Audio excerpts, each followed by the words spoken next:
Hello guys, thank you for joining me today for this time-lapse logo and animation in Photoshop that I'm going to be doing today. My name is Saving Kelsey.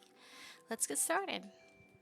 So we're going to be creating a logo and character design for a streamer named Killer Blossom.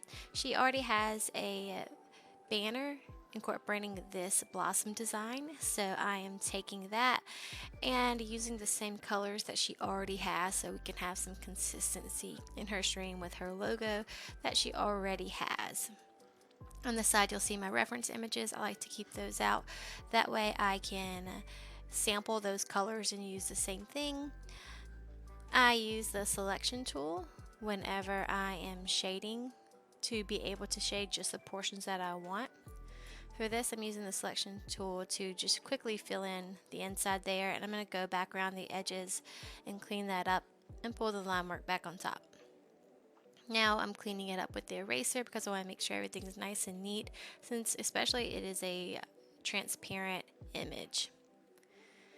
I'm using the brush with a very large brush with minimal hardness. You want it to be super soft, and the bigger you make it, makes it easier to do shading. But you always want to do your shading on a separate mask layer. This is me saving that image so that she has this flower by itself, because to me it's important to go ahead and save different variations, so because she could use that as like an emote or something, kind of build off of that later if we wanted to. So now we're going to be adding the skull. I'm just kind of playing around with this here to see what I like, what I don't like. I decided I didn't want the bone, so we added this. I was worried that putting the skull in the center would take up too much of the flower center. So at first I put it on the side here. Going through getting my outline, I'm going to be adding the white background to that. And then we're going to be adding her name. So since she already has her logo on my side screen, I have her actual logo and I'm copying the font style that they have. I want the bottom to wrap, but it's kind of difficult to keep with that style. So what I do is I write it regular, and then I use the transform tool in warp to align it how I want around the skull. Takes a little working with. This is my first time using that transform tool. And then I'm going to clean up the words because that transform, the warp, does mess with the lines a little bit.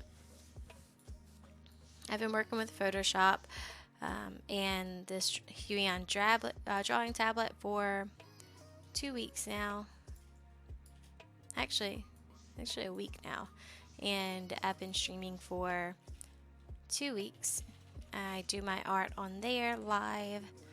I decided I liked it better centered, so we moved it into the center here, and I saved it for her, and then we're going to begin work on our actual animation. I decided to make it a bigger file size so that if she wants to print it, she can, because it's a lot easier to shrink down the file than it is to make it larger. The photo reference on the side is the one that she's using now, and that's one she just found online and kind of put the words in. So she's been using it. She wants to kind of keep the same color theme, but make it her own. So I like the idea of adding the blossom in her hair, so I did that. I played around with the idea of making her wink, different expressions. I ended up deciding I didn't like the wink and went ahead and just made her looking forward. So this is my rough sketch. I keep it on its own layer, and then you go back afterward. Normally I would do like some hard lines, but the style that she uses doesn't have hard lines, so that was a little bit out of my comfort zone. I went ahead and took a picture of the sketch to send it to her to make sure, get the okay, like, hey, this is the way I'm going with it, because this is changing her character a little bit. She wanted an Animal Crossing kind of vibe. I've never played that, so my only reference was the picture that she gave me. I added a new layer. I'm going through and putting the skin tones down. You have the option of coloring in everything with the base layer and then going on top of that. However, I knew I would be doing a lot of different shading, so I wanted each color to have its own layer. Now that we're going to add the shirt, going to do the outline for that and then fill it in. I constantly take samples from the reference pictures on the side. You can press Alt, like use your brush and then click Alt and then hover over the color you want, and it will give you that eyedropper tool to quickly get that color. I don't really save the colors I'm using. I just use the eyedropper tool a lot whenever I am coloring and shading. For this, we're using that same design where we use the bigger brush to shade in, and then to draw the little stars on her outfit, I'm using the opacity tool. I played around with the opacity tool a lot today. Now I'm going to go get the skull from the other picture, and we're going to add it to this picture because I want to use it on the little overalls. I thought that would be super cute. And I couldn't really see how her overall clasps were, so I was like, well, this is kind of a safe bet. I want it to be it looked like it was a little lighter than the color I had, so we changed that. And now I'm going through, I use a selection tool, so I'm only working inside of this layer. I'm adding my shades. And what it ended up doing was it shaded the line work that I had on there too, because I didn't have that on a separate layer, and I actually kind of liked that look. So I went and incorporated that with the other line work as well. I noticed around this mark that the outline that I did on the face with the black was super harsh since I wasn't doing harsh lines anywhere else. So I decided I was going to change that later. The hair I did on 2 separate layers as well, because you have hair that's in front of her face and behind her. So in order to make the shading easier and staying in the lines easier, I went ahead and put whatever was going to be in front of her face on a separate layer. On this point, I'm going through the layers to see how to clean up this area that I had a problem with. And that happened from me not being consistent with the layer that I'm working on and accidentally drawing on a different layer. Now we're going to be going through and shading the eyes. It took me a good while to figure out how I wanted this. In the picture on the side, they did have some shading, and their eyes are kind of super simple. There wasn't a lot of detail, and so I went against I wanted to go through and I wanted to add all these like highlights and colors and all of that. I'm like, well, we need to keep it simple with the design. I'm not familiar with the game, so I was like, just kind of keep it how they have it. At first I wanted to do some kind of whites in the eye to give it some depth and some character. I ended up deciding I didn't really care for that because I couldn't get it just how I wanted. So this is me playing around with that. A lot of Photoshop is just trying different things, see what you like, see what you don't like, editing it, changing your mind, going back. Really just enjoying the process. It can take a while to get to where you want to be, but I think having that end goal and being able to look like, wow, like I created that, it's super awesome. This is my 7th drawing and animation that I've done in Photoshop with the tablet. The last time I used Photoshop was around 11 years ago. What I'm doing now is I'm shading her hair, and I'm taking a color and I'm changing the opacity to it, and that allows me to get the strokes to look like they're overlapping.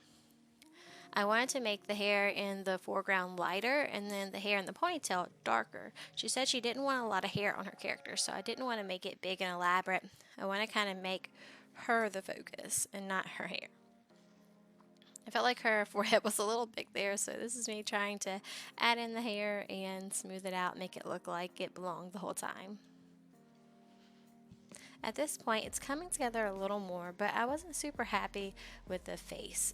I was like, let me do the brown. It took me a little bit to get that right, but I still felt like something was missing. Like it still wasn't coming all together just yet.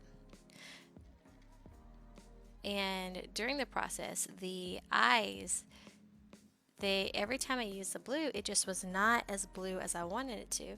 I would click on the blue and it would come out like that pale blue that you're seeing now. And this is me going through the layers, figuring out what is going wrong.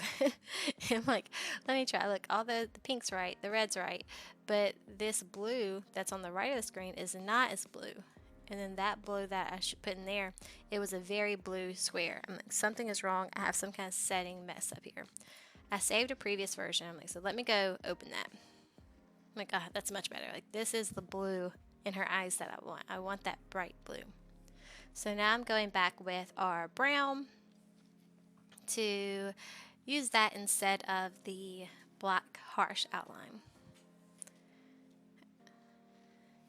At this point, I'm going to go through and add the nose and the hearts. I was super excited about this point because I just think it's super cute, and I enjoy I enjoy the little hearts on the face. I love that. I'm at this point going through and cleaning up any small details. We're going to add some shading by selecting the neck and the arms and the ears. I'm selecting them on the layer that the skin is, and then I'm moving to a separate layer to do the actual shading. So I'm not shading on the layer that the skin is. That way I can erase without any problems. I started to have a problem when I went to shade the face because the skin outline was on the same layer, so it started to take shading as well, which is what I wanted earlier when I was doing the clothes, but now that I was doing this, it wasn't that hot. This is me playing with the shading on the face to kind of see what I liked. I didn't like the darker tones. I wanted to keep it kind of round, but I did like the highlights. This is me re-outlining the face since I didn't like how that came out. And then I had to figure out what layer I had that line on. I'm going around cleaning up any edges. Whenever you have an animation that you are using, it's super important that all of your edges are super clean, or you'll have a really hard time with the transparent background coming through. So this is me saving that image as a JPEG, so without any animation.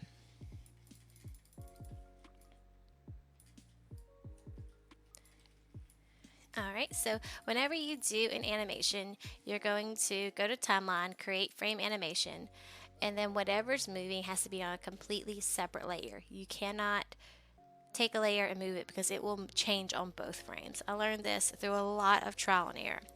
Whatever is moving has to be on a completely separate layer. To make things simple here, I'm going to be making the skull larger and smaller. So I copied those layers, made duplicates. So the larger skull is going to be not visible on the first frame, and the smaller skull is going to be hidden in the larger skull, visible on the second frame. I like to set the timing to 2 seconds apart. You can change that by going under the little frame animation and clicking down.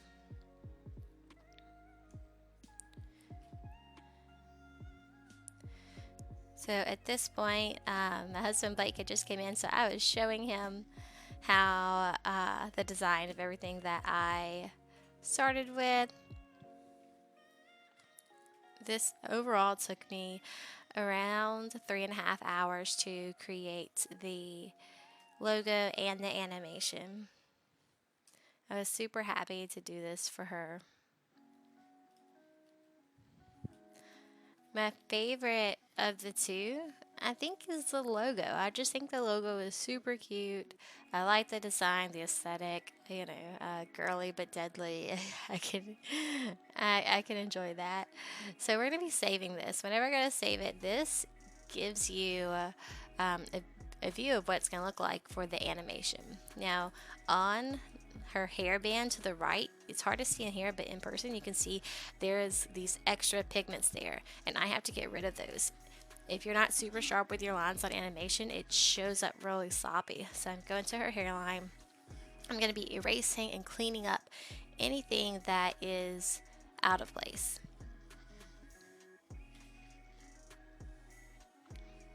Whenever you have this happen, whenever you go to export um, a animation, I go export for web is how I save it, and it saves it as a GIF. If you have a bunch of black in your background, what you can do is go through each layer, make it that layer invisible, go to save for web, and then see if that black image, that black border or whatever you don't want is still there. Go through all of your layers. Eventually you'll see that that black area went away, and you know that's the layer that your mistake is on. That's the layer that you have a brushstroke out of place. So this is the final product. She was super happy with it, and me too. You guys can follow me on Twitch. I appreciate all of your support. Until next time, later.